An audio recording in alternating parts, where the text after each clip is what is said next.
C2 and clear. Affirmative. Got some bang for your buck.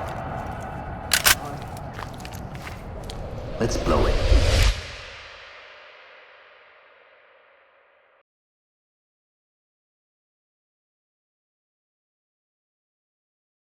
Lead, this is Talk. Trailers en route. Fear. Chaos. Down on your knees. Violence. In today's world, those elements seem more relevant than ever, especially with law enforcement in America.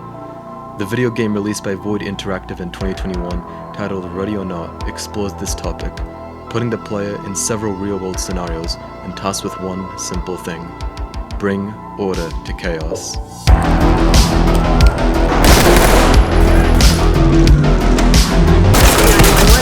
Being recorded. What's your emergency?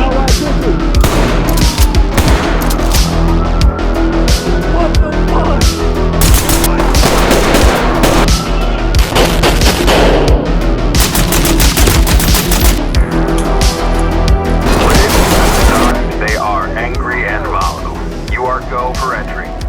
Police, get down!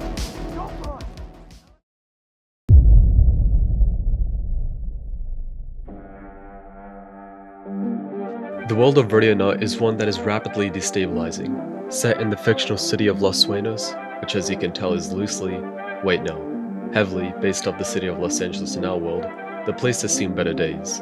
Trash piled up in the streets, homelessness rampant, corruption, greed, and a seemingly unstoppable crime problem. And that's where you come in, the player.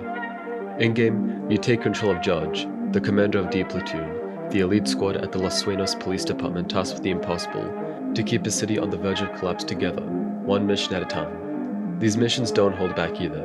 The developers at Void Interactive set out to create an extremely grounded and gritty experience for anyone who plays.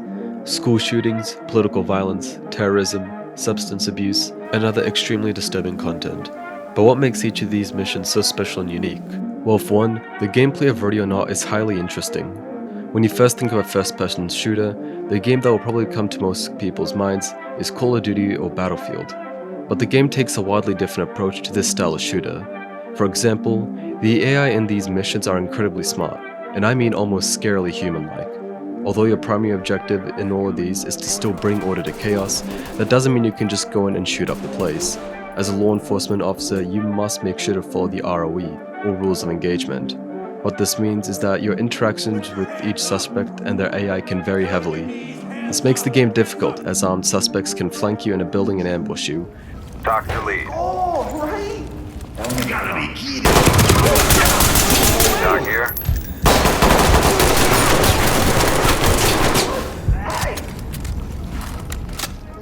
Moments like these can make the game go from calm to intense in a fraction of a second, especially with the smaller details like when you surprise the enemy by breaching a room with a flashbang, disorientating them, and making them surrender. You better cuff them fast, however, because if shots start being fired, there's a chance that they can get up and attack you once again, leading to a disastrous confrontation. These small little details make the game extremely immersive and even a bit scary at times. What makes this fact even worse is that dotted throughout each of these missions are civilians who just got caught up in the situation. For example, in the mission The Ides of March, which involves D Platoon breaching a hotel floor with a group of gunmen, is heavy with its civilians, as you must make sure to quickly ID them from a shooter and still arrest them to keep everything locked down. Once again, the immersion of the game is showing. Speaking of immersion, the firearms and weapons in Ready or Not are incredibly realistic, down to the models, damage, and sound. That's why the devs made sure to include a shooting range so that you can test out each weapon. In most games, when picking a gun to go into combat with, the only thing that really matters is how it looks. But in Ready or Not, everything matters, down to the caliber, length, and the sights, which can all be heavily customized alongside Judge's outfit and gear. Like I said before, this insane detail with the firearm shows in each mission. Getting shot at isn't just you turning around and shooting the guy he started blasting, it physically jump scares you. Or at least it did for me anyway. The devs made sure to show how loud guns can be and how an actual shootout can start from nowhere, with your screen flashing red and vision blurring. Contact is down.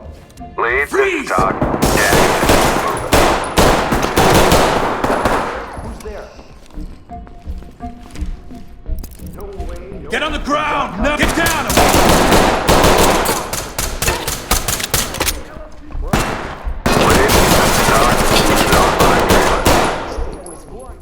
Another key element in each mission in Ready or Not is the score you get at the end of it if you bring order to chaos. Depending on how you do, like whether you accidentally killed any civilians, forgot evidence, or just failed the mission by getting killed yourself, you are awarded a score from F to S. Now, apart from this just being a cool little feature, the long sought after S rank requires a perfect score in each mission, plus not killing anyone, not even suspects and gunmen. This might seem impossible at first. I mean, how can you secure a gas station robbery if you can't at least apprehend any criminals? But that's when the less than lethal weapons come into the picture, being the beanbag shotgun and pepperball rifle. With these two weapons used in real life riot control able to be equipped here to stun enemies and apprehend them without having to kill them.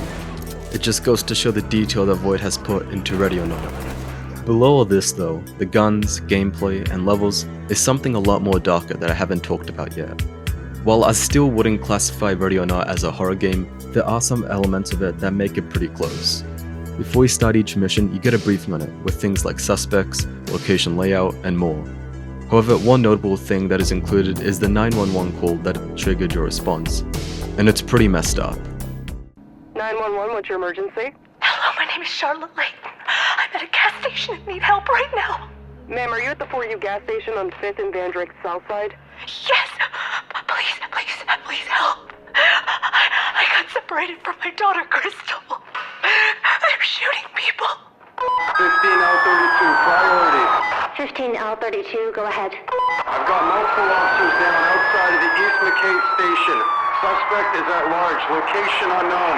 Get me backup and medics here. Code 3. Get me SWAT. These kinds of calls are really disturbing, and just one way horror seeps into the game. Furthermore, the missions that you play through over the course of the game hold some pretty bad things as well.